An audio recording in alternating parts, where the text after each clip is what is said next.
Assalamualaikum warahmatullahi wabarakatuh. Perkenalkan, nama saya Naysila Baria Kamil dari Sekolah Akuntansi 1. Di sini saya akan mempresentasikan hakikat bangsa dan negara. Mari simak video berikut. Pengertian bangsa. Bangsa terbentuk karena persamaan ras, bahasa, adat istiadat, dan agama yang merupakan faktor pembeda dengan bahasa yang lain. Faktor-faktor pembentukan bangsa berikut ini merupakan faktor-faktor penting bagi pembentukan bangsa Indonesia. 1. Persamaan asal keturunan etnis. 2. Persamaan pola kebudayaan. 3. Persamaan tempat tinggal yang disebut dengan khas tanah air. 4. Persamaan sejarah. 5. Persamaan cita-cita. Contohnya yaitu bangsa Indonesia. Selanjutnya, pengertian negara. Negara adalah organisasi manusia atau kumpulan-kumpulan manusia yang mendiami suatu wilayah, berada di bawah pemerintahan yang tunduk patuh terhadap pemerintahan tersebut. Sifat-sifat negara memaksa. 1. Memaksa. Memaksa artinya memiliki kekuasaan untuk menyelenggarakan ketertiban dengan memakai kekerasan fisik secara legal. 2. Monopoli artinya memiliki hak untuk menetapkan tujuan bersama masyarakat. 3. Mencakup semua, artinya semua peraturan dan kebijakan negara berlaku untuk semua orang tanpa kecuali. Unsur-unsur negara yaitu 1. Penduduk yang tetap atau rakyat. 2. Wilayah. 3. Pemerintahan yang berdaulat. 4. Pengakuan dari negara lain.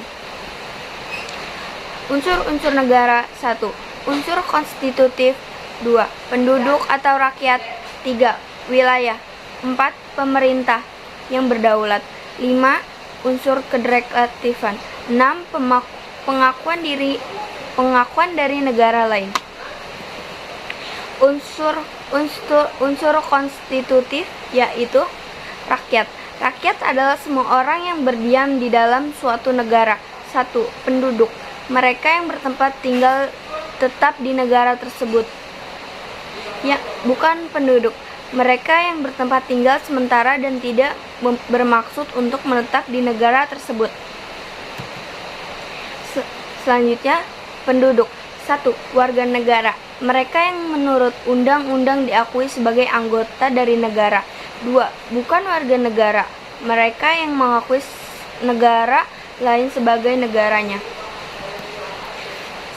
Seorang warga negara Indonesia atau bisa disebut WNI adalah orang yang diakui oleh undang-undang sebagai warga negara Republik Indonesia.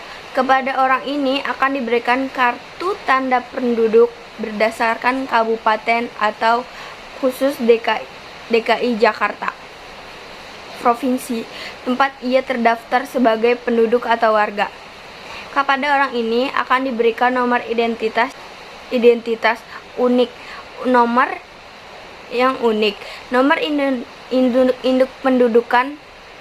induk kependudukan atau disebut NIK. Apabila ia telah berusia 17 tahun, mencatatkan diri di kantor pemerintahan, paspor diberikan oleh negara kepada warga negaranya sebagai bukti identitas yang bersangkutan dalam tata hukum internasional. Wilayah suatu negara. Wilayah suatu negara. 1. Wilayah daratan. 2. Wilayah lautan atau perairan. 3. Wilayah udara.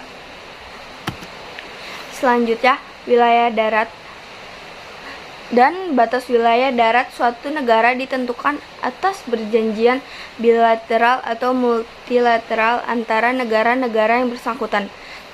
1. Batas alami. 2. Batas buatan. 3. Batas geografis. Batas alami.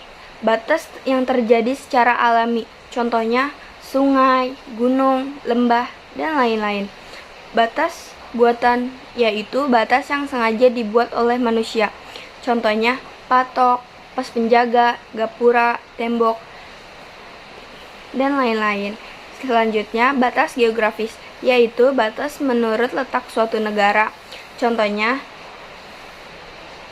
terletak antara benua Asia dan Australia. Wilayah laut. Wilayah laut suatu negara adalah semua perairan lautan, danau, sungai yang berada dalam batas negara tersebut. 1. Laut teritorial yaitu 12 mil.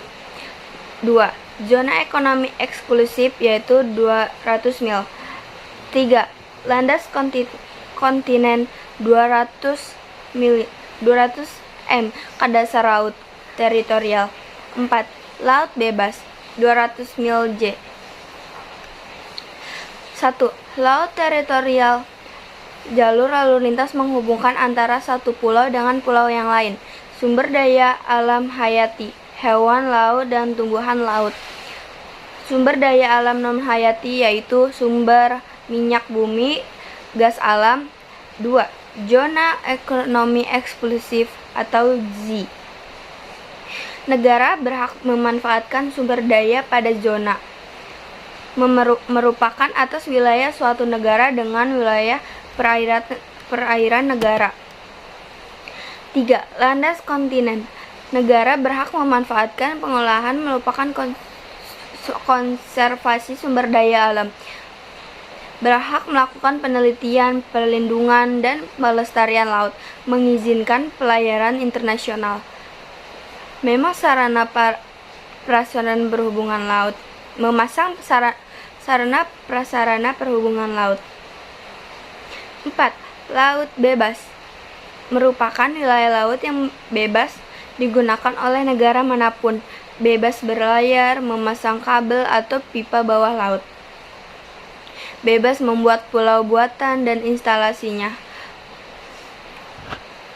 Wilayah udara. Wilayah udara suatu negara ada di atas wilayah darat atau darat dan laut negara tersebut. Pengakuan dari negara lain dibedakan. Pengakuan dari negara lain secara jujur artinya pengakuan resmi berdasar hukum.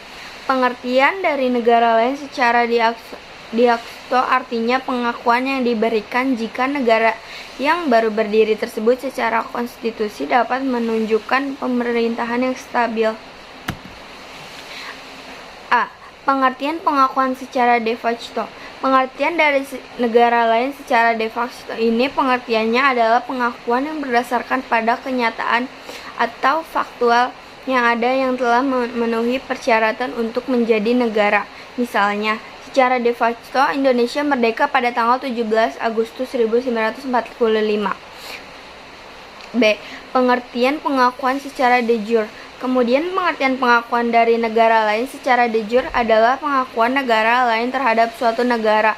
Menurut hukum internasional, negara pengakuan secara de jure negara yang baru dibentuk atau baru merdeka itu memiliki hak-hak dan kewajiban sebagai anggota-anggota masyarakat dalam skala internasional.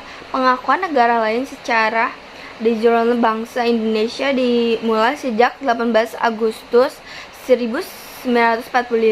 Pada saat disahkannya Undang-Undang 1945, terpilihnya presiden dan wakil presiden serta dilantiknya lembaga legislatif atau KNIP sebelum terbentuknya DPR atau MPR. Nah teman-teman, sekian video dari saya, kurang lebihnya dimohon maafkan, dan jika ada salah kata atau salah bicara tolong dimaafkan.